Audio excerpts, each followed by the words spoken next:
तो हेलो दोस्तों, आपका स्वागत है आपके अपने यूट्यूब चैनल में। जैसा कि आप सभी को पता है, आज हम कक्षा 10 के त्रिकोणमिति एक चैप्टर है जिसको स्टार्ट करने जा रहे हैं। त्रिकोणमिति चैप्टर की अगर आप इंग्लिश देखेंगे तो त्रिकोणमिति की इंग्लिश होती है ट्राइगोनोमेट्री। अब इसका मतलब क्या है, सबसे पहले ये जानते हैं। जैसे आप मान लो, अगर आप किसी चैप्टर के बारे में पढ़ रहे हैं, उसके बारे में ही नहीं जानेंगे कि ये है क्या, तो आपको कैसे पता चल पाएगा कि हमें पढ़ना क्या है, हमें समझना कैसे है, कैसे आएगा आपको, है ना। तो सबसे पहले समझते हैं कि ये जो ट्राइगोनोमेट्रिक लिखा हुआ है, इसके मतलब, उसका मतलब होता क्या है ना। अगर आप इसको तोड़ोगे तो आपको तीन पार्ट्स टूटते हुए दिखेंगे। एक तो दिखेगा ट्राई, TRI, ये ट्राई अपना एक दिखेगा। दूसरा दिखेगा गॉन, क्या दिखेगा, गॉन दिखेगा, ठीक है। तीसरा दिखेगा आपको मेट्री, ये आपको दिखेगा मेट्री, है ना। तो तीन पार्ट्स आपको दिख रहे हैं, एक तो दिख रहा है ट्राई, दूसरा दिख रहा है गॉन, तीसरा दिख रहा है मेट्री।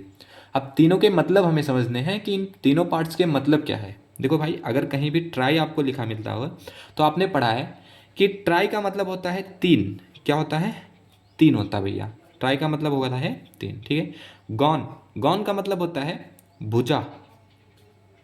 अगर कहीं भी गौन लिखा मिल जाए तो इसका मतलब होता है भुजा। क्या होता है, भुजा।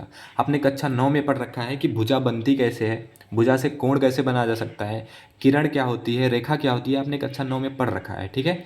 तो कक्षा 10 में हम पढ़ रहे हैं ट्राइगोनोमेट्री। ट्राइगोनोमेट्री में हमने पढ़ा कि ट्राई मतलब होता है थ्री, गोनोमीटर मतलब होता है भुजा, और मेट्री मतलब होता है मापना। मेट्री मतलब क्या होता है, मापना। तो सिंपल सा यहाँ से हमें समझ में क्या आया कि अगर हम तीनों को जोड़ दें तो हमें ये समझ में आ रहा है कि अगर हम तीन भुजा के मापन को पढ़ें, किसको पढ़ें, तीन भुजा के मापन को पढ़ें, तो हम त्रिगोनोमेट्री को पढ़ रहे होते हैं। जब कभी भी हम तीन भुजाओं के मापन को पढ़ते हैं तो हम ट्रिग्नोमेट्री पढ़ रहे होते हैं। अब देखो भैया, आप कहोगे सर ठीक है, अच्छी बात है, तीन भुजाओं का मापन, तो एक भुजा तो अपनी ये हो गई, ठीक, दूसरी भुजा तो अपनी ये हो गई, और तीसरी भुजा अपनी ये हो गई ना। एक अपनी ये भुजा है, दूसरी अपनी ये भुजा है, तीसरी अपनी ये, इसको हम बोल रहे हैं AB, इसको हम बोल रहे हैं C, इसको हम बोल रहे हैं D। तो हम कहें कि इसमें भी सर तीन भुजाएं हैं, क्या इन भुजाओं के बारे में पढ़ा जाता है ट्राइगोनोमेट्रिक में? तो आंसर है नहीं, इन तीनों भुजाओं के बारे में नहीं पढ़ा जाता है। पढ़ा जाता है इस प्रकार की तीन भुजाओं के बारे में। कैसे, ये जो मैंने बताया है, बनाया है, इस प्रकार की तीन भुजाओं के बारे में पढ़ा जाता है। तो ये प्रकार की जो तीन भुजा है, ये है एक त्रिभुज। क्या बन रहा है, इसको बोलते हैं हम त्रिभुज। आपने कक्षा 9 में पढ़ा है कि अगर आपको एक समतल पे, समतल का मतलब क्या होता है, जैसे ये अपनी कॉपी है, ये कॉपी है समतल। अगर आपको दो डायमेंशन में चीज़ें दिखे, एक x दूसरा y, x और y में अगर आपको चीज़ें दिखती हैं तो वो होता है एक समतल। सेम प्रोसेस यहाँ है।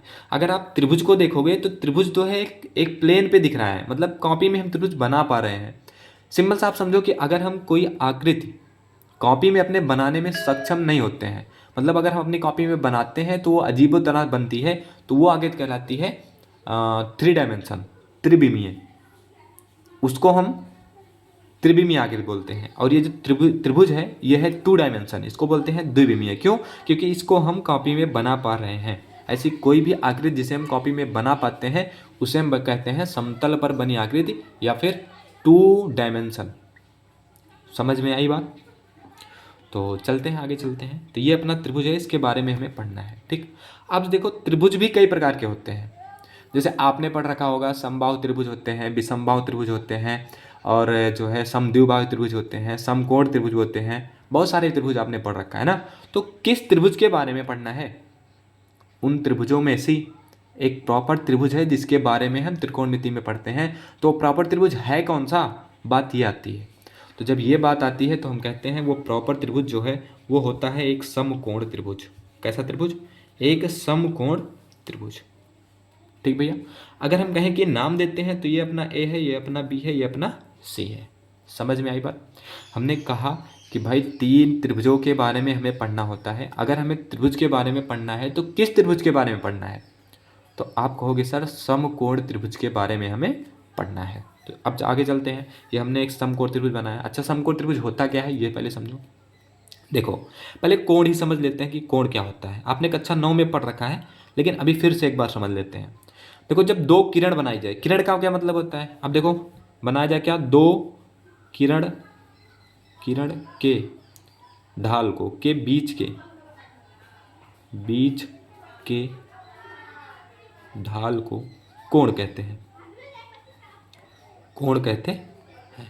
हमने क्या कहा, हमने कहा कि अगर आपको दो किरण मिल जाए तो उन किरणों के बीच का जो ढाल होता है उसे कहते हैं कोण। ठीक है, अब देखो नई चीज़ें आई हैं, किरण ना। किरण कौन है? किरण जो है आपके रिश्ते की कोई तो है नहीं, है ना, मौसी बुआ, तो ऐसी बात है नहीं, इसमें मौसी बुआ आएंगी नहीं, तो किरण है कौन? किरण है भैया, अगर आप एक रेखा बना दो, आप कहोगे सर फिर से नहीं बनाई रेखा, है ना, रेखा क्या है भैया? चलो छोड़ो अभी, रेखा का मतलब सिंपल सा होता है लाइन। आप ऐसे एक कुछ खींच दो, हाँ, ऐसी लंबाई बना दो जिसमें चौड़ाई ना हो। हमके बताओ ये जो हमने खींचा है इसमें चौड़ाई है? आप कहोगे सर माप नहीं पा रहे हैं, और अगर माप नहीं पा रहे हो तो मान लिया जाता है कि इसमें चौड़ाई नहीं है, तो इसमें चौड़ाई नहीं है, तो ये क्या है? ये रेखा है। अब बताओ अगर ये बनी है, ये जो कुछ भी बनी है, इसको हम जहाँ तक चाहें वहाँ तक बढ़ा सकते हैं ना, अब हम चाहे जितनी दूर तक इसको ले जा सकते हैं। तो आप अगर कोई एक ऐसी आकृति बनाओ जिसमें सिर्फ लंबाई हो और उसे खूब ज़्यादा दूर तक खींच सको, उसे कहते हैं रेखा। क्या कहते हैं? रेखा। लेकिन अगर आप इस लंबाई को एक साइड से फिक्स कर दो, जैसे हम इधर से फिक्स कर दे रहे हैं, फिक्स करने का मतलब क्या है कि अब हम इस तरफ नहीं बढ़ सकते हैं, हमें अगर बढ़ना है तो हमें सिर्फ और सिर्फ इधर ही बढ़ना पड़ेगा, तो ये जो लंबाई है ये कहलाती है किरण। क्या कहलाती है? किरण। ठीक है, अच्छा, तो आपने किरण समझ लिया, तो फिर कोण कैसे बनेगा? सर अगर यहाँ पे हम एक बना दे किरण अपनी, क्या बना दे? किरण, ये अपनी किरण है, और इसी किरण को anti clock wise, anti clock का मतलब क्या होता है ये पहले समझो। देखो, जब कभी भी एंटी क्लॉक का जिक्र करेगा तो वो कह रहा होता है कि आपके घर में, सबके घर में लगी होती है घड़ी, ठीक, वो कह रहा होता है, एंटी मतलब होता है विपरीत, क्लॉक मतलब होता है घड़ी। आप अगर घड़ी के विपरीत दिशा में चलोगे तो जो दोनों किरणों के बीच का ढाल बनेगा वो ढाल कहलाता है क्या भैया? कोण कहलाता है। देखो भैया, अब यहाँ आपकी जब घड़ी बनती है तो यहाँ 12 दिखता है, यहाँ 6 दिखता है, सर यहाँ 3 बजता है, यहाँ पे 9 बजता है, ठीक। और आपकी घड़ी जब चलना स्टार्ट होती है सर तो इस प्रकार से, इस प्रकार से, इस प्रकार से चलती है। लेकिन हमें ऐसे नहीं चलाना है, हमें इनको चलाना है इस प्रकार से। किसको? किरण को। अब देखो, अगर घड़ी की सुई ये अपनी होती, ये अपनी घड़ी की सुई होती, तो ये चलती तो ऐसे चलती, ऐसे ऐसे ऐसे ऐसे ऐसे ऐसे ऐसे ना, लेकिन ये घड़ी की सुई है नहीं, हमें घड़ी के विपरीत चलना है, तो विपरीत तो ऐसे चलेगी। फिर तो हम क्या करें, हम एक जो अपनी स्टार्टिंग पॉइंट थी उसको फिक्स करके किरण को थोड़ा सा घुमा दें घड़ी के विपरीत दिशा में, तो ये जो कुछ भी ढाल बनता है, इस ढाल को हम कहते हैं कोण। क्या कहते हैं? कोण। और यहाँ जो ये पॉइंट बना है, इस पॉइंट को हम बोलते हैं शीर्ष। क्या बोलते हैं भैया? शीर्ष बोलते हैं, ठीक। ये तो कक्षा 9 की बात थी जो आपने अभी समझी है ना। कक्षा 9 में अगर आप अच्छे से पढ़े होंगे तो आपको ये समझने की जरूरत नहीं है, आप इतने पार्ट को स्किप भी कर सकते हैं, कोई समस्या नहीं है, ठीक है भैया। लेकिन आगे चलते हैं, है ना। आगे हमने क्या कहा? हमने ये कहा कि हम समकोण त्रिभुज के बारे में पढ़ेंगे। तो समकोण त्रिभुज होता क्या है?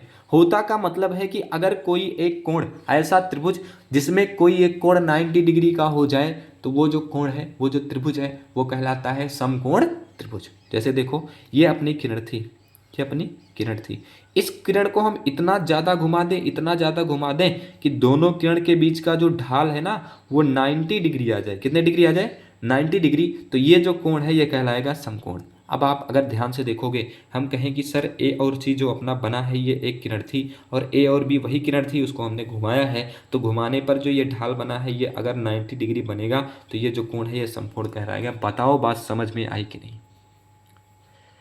समझे इतनी बात?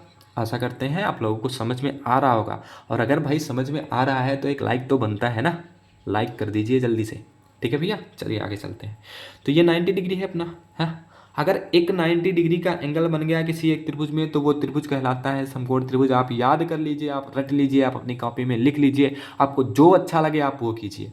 लेकिन आपके दिमाग में ये फिक्स होनी चाहिए बात कि अगर कोई एक ऐसा त्रिभुज है जो जिसमें एक कोण 90 डिग्री का बन रहा है तो वो त्रिभुज कहलाता है समकोण त्रिभुज। आप किसी भी तरीके से इसको रटिए, चाहे जैसे रटिए वो मैं नहीं जानता, बट आपके दिमाग में फिक्स होना चाहिए कि ऐसा त्रिभुज जिसमें एक कोण कम से कम 90 डिग्री का होता है वो समकोण त्रिभुज कहलाता है। देखो मैंने बोला है कम से कम एक कोण, है ना। दो कोण कभी नहीं हो सकते 90 डिग्री, क्योंकि अगर दो कोण 90 डिग्री होंगे ना तो ये त्रिभुज बनेगा ही नहीं भाई। क्योंकि आपने कक्षा 9 में एक चीज और पढ़ी थी कि अगर किसी आकृति के, किसी बंद आकृति के तीनों कोणों का योग 180 डिग्री हो जाए तो वो जो बंद आकृति है वो त्रिभुज कहलाती है। तो बताओ अगर दो ही कोण 180 हो गए तो बताओ त्रिभुज बन पाएगा? कभी नहीं बन पाएगा, तो ये त्रिभुज नहीं होता है, ठीक। अच्छा भैया, फिलहाल अपने सिलेबस पे चलते हैं। सिलेबस अपना है समकोण त्रिभुज के बारे में थोड़ा सा समझना है। क्या समझना है? देखो, ये अगर समकोण त्रिभुज है तो समकोण त्रिभुज में ये जो भुजा होती है इसका कुछ नाम, जैसे देखो हम कहें कि ये आपका घर है। क्या है भैया? आपका घर। और आपके घर में 3 लोग हैं, एक ये हैं, दूसरे ये हैं और तीसरे ये हैं। हम कहें तीनों लोगों को अगर हमें बुलाना है तो हम कैसे बुलाएंगे? आप कहोगे सर नाम लेके बुलाएंगे। और कैसे बुलाएंगे? सबका नाम है ना? सही बात है ना, नाम लेके तो बुलाएंगे ही ना। तो ये बताओ, अगर ये अपना त्रिभुज है, इस त्रिभुज में हमें तीनों लोगों को बुलाना है तो तीनों को हम क्या नाम देके बुलाएंगे? कुछ ना कुछ कह के बुलाना पड़ेगा ना। ऐसा तो कहेंगे नहीं कि भैया ये वाली भुजा आ जाओ, ये वाली भुजा आ जाओ, ऐसा तो बोलेंगे नहीं, है ना कुछ नाम देंगे। तो वो जो नाम देते हैं वो नाम देते क्या है पहले ये समझना है। देखो 3 नाम हैं अपने। कौन कौन से?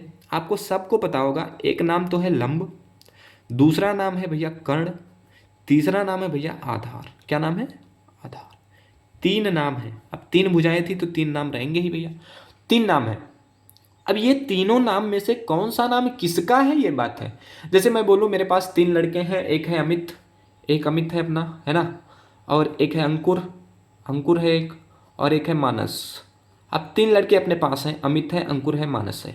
मैं बोलूँ कौन सा अमित है, कौन सा अंकुर है, कौन सा मानस है, तो तीनों के नाम तो फिक्स होंगे ना कि यही वाला अमित है, यही वाला अंकुर है, यही वाला मानस है। ऐसा तो है नहीं कि किसी को भी अमित, किसी को भी अंकुर, किसी को भी मानस बोल सकते हैं। ऐसा नहीं होगा ना, सबका नाम फिक्स होगा। और अगर सबका नाम फिक्स होगा तो किसका नाम कौन सा है ये पहले देखते हैं। चलो भैया आगे चलते हैं फिर। तो सीखते हैं कि किसका कौन सा नाम होगा। देखो अगर 90 डिग्री, जब कभी भी समकोण त्रिभुज ऐसा बना आपको दिखे, ऐसा त्रिभुज दिखे जिसमें एक कोण 90 डिग्री का हो तो वो समकोण त्रिभुज होता है। और जब कभी भी आपको समकोण त्रिभुज दिखा मिले तो समकोण त्रिभुज के जस्ट सामने जो भुजा दिखेगी, जस्ट सामने समकोण त्रिभुज के तिरछे को साफ सामने जो भुजा दिखेगी वो वाली भुजा हमेशा और हमेशा कर्ण होती है। क्या होती है भैया? कर्ण। तो हम कहें कि ये जो भुजा बी और सी है ये भुजा क्या हो जाएगी भैया? कर्ण। याद रखना बात। अब ये त्रिभुज ए बी सी बना है, हो सकता है त्रिभुज पी क्यू आर बन जाए, तो वहां भी आप बी सी नहीं ढूंढोगे, आप ढूंढोगे कि 90 के सामने की कौन सी भुजा है। जो भुजा 90 के सामने होगी वो वाली भुजा होती है कर्ण। क्या होती है भैया? कर्ण होती है। समझ में आई बात? चलो कमेंट करते रहिएगा भैया, अगर समझ में आपको आ रहा है तो आप कमेंट करते रहिए, ठीक, बताते रहिए कि आपको हाँ सर आपको समझ में आ रहा है। ठीक है भैया, ज़्यादा देर की वीडियो बनेगी नहीं अपनी, 17-18 मिनट 20 मिनट मैक्सिमम 25 मिनट की वीडियो बनेगी, इससे ज़्यादा की वीडियो अपनी बनेगी नहीं कोई। और इन्हीं छोटे छोटे वीडियो में अगर आप सही से पढ़ोगे, एक भी वीडियो आप स्किप नहीं करोगे, मेरी सारी वीडियोज़ देखोगे, तो मैं आपको भरोसा दिला रहा हूँ कि आपको 100/100 लाने से कोई रोक नहीं पाएगा, कोई नहीं रोक पाएगा फिर। ठीक है, और मैं जो भी क्वेश्चन कराऊंगा वो NCERT से कराऊंगा। एक बुक है गवर्नमेंट NCERT की आती है, ये UPMSP मतलब यूपी बोर्ड की वेबसाइट है, UPMSP। यूपी बोर्ड ने अपने वेबसाइट पे ये बुक डाल रखी है, इसलिए मैं इस बुक से आपको पढ़ा रहा हूँ। ठीक, फिलहाल अपने मैटर पे आते हैं। मैटर अपना था क्या? मैटर ये था कि 90 के सामने की जो भुजा है वो अपनी कर्ण है। तो कौन सी भुजा, तो देखो अगर हमने कर्ण नाम दे दिया तो कौन सी भुजा लंब, कौन सी भुजा आधार होगी। देखो लंब और आधार में आप देखोगे कि तो आधार जो है ये बहुत बेवकूफ़ आदमी है। बेवकूफ़ का मतलब क्या है? इसकी प्रजाति बहुत खराब है। प्रजाति का मतलब क्या है कि इसके पास जहां ये देखेगा कि शक्तिशाली लोग हैं वहीं ये भग जाएगा। अभी आपको समझ में नहीं आ रहा होगा शक्तिशाली का मतलब क्या है। शक्तिशाली का मतलब है ये देखता है कि ये जो अपने एंगल है ना, ये जो एंगल बन रहा है ये कहाँ बन रहा है, किस भुजा के साथ बन रहा है, वो उसी के साथ भग जाएगा। अब देखो हम कहें सर एंगल तो 2 भुजाओं के साथ बनना है, एक अपनी ये भुजा, एक अपनी ये भुजा। तो यहाँ जब आपके पास 2-2 भुजाएं आ जाए, कर्ण के अलावा 2 भुजाएं आ जाएं, तब आपको देखना होता है कि कौन सी ऐसी भुजा है जिसको हम अगर हटा लें तो एंगल नीचे गिर जाएगा। ये बताओ अगर हम ये ऐसी भुजा को हटा लें तो ये कोण क्या बन पाएगा? बन पाएगा क्या? नहीं बन पाएगा। एक कोण डायरेक्ट नीचे चला जाएगा, नीचे चला जाएगा। हम अच्छा ए बी भुजा को हटाएं तो नीचे नहीं जाएगा, ये नीचे वाली भुजा है, इस भुजा पे कोण टिका रहेगा, नीचे नहीं जाएगा। फिर कोण को नीचे जाना है। अगर कोण नीचे जा रहा है तो जिस भुजा को हटाने पर कोण नीचे जा रहा है वो वाली भुजा आधार होगी। सिंपल सी बात है। जिस कोण को हटाने पर, जिस कोण को हटाने पर या जिस भुजा को हटाने पर कोण नीचे जा रहा है वो वाली भुजा आधार होगी। तो हम कहें ये वाली भुजा क्या हो जाएगी? आधार। हो सकता है आपके स्कूल में बताया गया हो कि जिस कोण जो है वो जिस भुजा पर टिका होता है। बात तो ये है कि भुजा को हटा लो, हटाने का मतलब है कि कोण जिस भुजा पर टिका है। ठीक है, चलो अगर ये आधार होगा, ये कर्ण हो गया, तो बची वाली भुजा लंब हो ही जाएगी। अच्छी बात है, समझ में आई होगी। आगे चलते हैं, फिर से एक त्रिभुज बनाते हैं। हमने कहा हमने फिर से एक समकोण त्रिभुज बना लिया है भैया, ये अपना बना है एक समकोण त्रिभुज। देखो शायद हो सकता है समकोण त्रिभुज ना बने, हो सकता है समकोण त्रिभुज ना बने, तो आप परेशान मत होइएगा, मैंने पट्टी प्रकार नहीं लिया है, आप मान लीजिएगा कि समकोण त्रिभुज है। गणित के स्टूडेंट है इतना तो मान ही सकते हैं ना। तो ये कोण है 90 डिग्री। अब आपसे क्वेश्चन कर ले कि ये जो कोण आर है ये है थीटा, क्या है थीटा, और आपसे कहे कि थीटा के अनुसार बताइए इस वाले त्रिभुज में कौन आधार है, कौन लंब है, कौन कर्ण है। तो आप क्या कहोगे, कहोगे सर थीटा जिस भुजा पर टिका है वह वाली भुजा होगी आधार। किस भुजा पर टिका है थीटा, कहोगे सर क्यू आर इस वाली भुजा पर टिका है, तो ये वाली भुजा क्या है, कहोगे सर ये भुजा आधार है। फिर क्या कहोगे, कहोगे सर आपने बता रखा है कि 90 डिग्री के सामने जो भुजा होगी, हम कहें 90 डिग्री ये है, इसके सामने भुजा ये है, तो 90 के सामने जो भुजा होगी वो होगी कर्ण। अब लंब कौन सी होगी, कहोगे सर दोनों में से जो भुजा बची है वो हो जाएगी लंब। क्या हो जाएगी, लंब। समझ में आई बात, आई बात समझ में। फिर हम कहें कि चलो भैया कोई बात नहीं, आप बहुत अच्छे निकल गए हो, बहुत बुद्धिमान निकल गए हो, थोड़ा आगे चलते हैं, आगे देखते हैं कि आगे थोड़ी सी और कहानी है, उसको देखते हैं कि वो है क्या। ठीक भैया, ये अपना थीटा है, हम कह रहे हैं, आप क्वेश्चन कह रहे हैं आपसे कि ये थीटा है, ये है यस, ये है टी, ये है यू, ये अपना 90 डिग्री एंगल है। आपसे कह रहा है कि ये जो थीटा है, थीटा के हिसाब से बताइए कौन आधार, कौन लंब, कौन कर्ण होगा। तब आप क्या कहोगे, आप कहोगे सर अब ये थीटा किस पर टिका है, एक तो इस भुजा पर टिका है, एक तो इस भुजा पर। आप कहोगे सर 90 के सामने की भुजा हमेशा और हमेशा क्या होती है, कर्ण होती है। सर कर्ण लिख लेते हैं। थीटा और किस भुजा पर टिका है, कहोगे सर इस भुजा पर एस टी पर टिका है, तो ये जो भुजा है जिस पर थीटा टिका हुआ है ये हो जाएगी आधार। क्या हो जाएगी, आधार। बताओ ये वाली अगर भुजा हम हटा लें तो थीटा यहाँ लटका थोड़ी ना रहेगा, गिर जाएगा फिर, है ना, लटक थोड़ी ना पाएगा। चुंबक नहीं लगा रखा है इसने कण के साथ, नहीं लगाया भैया चुंबक, है ना। तो चुंबक अगर नहीं लगा है तो ये जो थीटा है ये नीचे गिर जाएगा, अब ये भुजा हटाने पर ना। कर्ण फिक्स है अपने भाई, कर्ण याद रखना, 90 के सामने की भुजा कर्ण है। ठीक, अब ये आधार हो गया, ये कर्ण हो गया, तो ये वाली जो भुजा हुई ये क्या हो गई, लंब हो गई। आशा करते हैं आपको समझ में आया है। अगर नहीं समझ में आया है तो भाई कमेंट जरूर करिएगा कि आपको समझ में नहीं आया, ठीक है ना। तो इतना जितना मैंने आपको पढ़ाया है इसमें से जो चीज़ें आपको लगे कि हाँ रिलेटिव है, अच्छी चीज़ें हैं, वो लिख लेना आप। जैसे कोण आप लिख सकते हो, किरण लिख सकते हो, समकोण क्या होता है लिख सकते हो, एक कर्ण लंब आधार बता सकते हो, ये लिख सकते हो। कल मैं आपको पढ़ाऊंगा अनुपात की, अनुपात कैसे बनते हैं, कैसे त्रिकोणमितीय अनुपात को बनाया जाता है। अनुपात कुछ नहीं होते हैं भैया, कुछ खास चीज़ें हैं नहीं। जब मैं कल आपको समझाऊंगा आपको बहुत क्लियर रूप से समझ में आने वाला है। वीडियो ऑलरेडी 17 मिनट की बन चुकी है, मैं नहीं चाह रहा कि वीडियो और ज़्यादा लंबी हो, इसलिए मैं वीडियो यहीं बंद कर रहा हूँ। भाई अपनी एक कोचिंग भी चलती है, अगर आप आसपास के हैं तो आप कोचिंग ज्वाइन भी कर सकते हैं, कोई समस्या नहीं होने वाली है। कोचिंग का नाम है कॉन्सेप्ट क्लासेज। ये जो कोचिंग है ये अंबेडकर नगर में चल रही है। अंबेडकर नगर में एक चौराहा है, नाम है भरथुआ चौराहा, वहाँ पे एक कोचिंग चलती है। तो अगर आप चाहें तो आप कोचिंग में ज्वाइन कर सकते हैं। अपना नंबर जो है वो स्क्रीन पे आपको दिख रहा होगा, नंबर पे कॉल भी कर सकते हैं, कांटेक्ट भी कर सकते हैं अगर आपको कोचिंग में ज्वाइन करना है तो। क्लासेज 9 से 12 तक चलती है, कक्षा 9 से कक्षा 12 तक ये क्लासेज आपकी चलती हैं। सिर्फ और सिर्फ भाई यूपी बोर्ड पढ़ाया जाता है, बाकी कुछ नहीं पढ़ाया जाता है। तो आप ध्यान देना, अगर आपको ज्वाइन करना है तो आप हमसे संपर्क कर सकते हैं। और अगर आपको वीडियो समझ में आई है, वीडियो अच्छी लगे तो आप वीडियो को लाइक करें, चैनल को सब्सक्राइब करना बिल्कुल ना भूलें। मिलते हैं भैया नेक्स्ट वीडियो में, तब तक के लिए बाय बाय।